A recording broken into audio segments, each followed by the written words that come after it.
నమస్కారం. నేటి వార్తలు చదువుతున్నది కుమారి అరుణ ఎద్దుల. ముందుగా ముఖ్యాంశాలు. మీరే అడ్డంకి కావద్దు, అడ్డంకులు తొలగించడమే మీ పని. కలెక్టర్లే ప్రభుత్వానికి రాయబారులు. ఏ జిల్లాలో అయినా ప్రభుత్వంపై సానుకూల వాతావరణం ఏర్పడటం అన్నది కలెక్టర్లపైనే ఆధారపడి ఉంటుంది. మీరే జిల్లాలకు పరిపాలనా సారథులు. ఇన్ఛార్జ్ మంత్రులేమో రాజకీయ సారథులు. మీరిద్దరూ సమన్వయంతో పనిచేస్తేనే ప్రభుత్వానికి మంచి పేరు వస్తుంది అని పేర్కొన్న సీఎం చంద్రబాబు నాయుడు. ప్రజల సంతృప్తే మీ పనితీరుకు కొలబద్ద.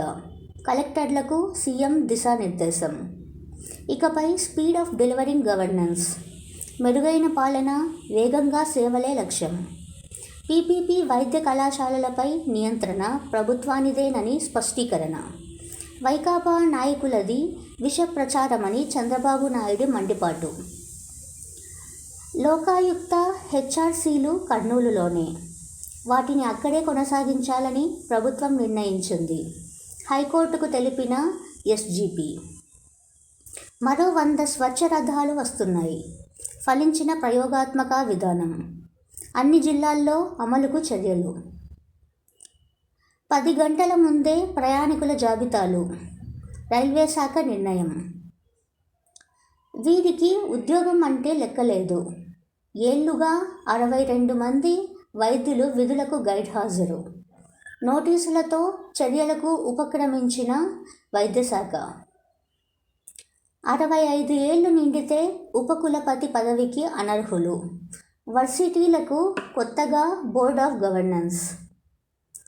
జీఓజీ చైర్పర్సన్గా పారిశ్రామికవేత్త లేదా టెక్నోక్రాట్. రికార్డు స్థానంలో ప్రో వైస్ ఛాన్సలర్. ప్రభుత్వానికి చేరిన వర్సిటీల ఏకీకృత చట్టం ముసాయిదా.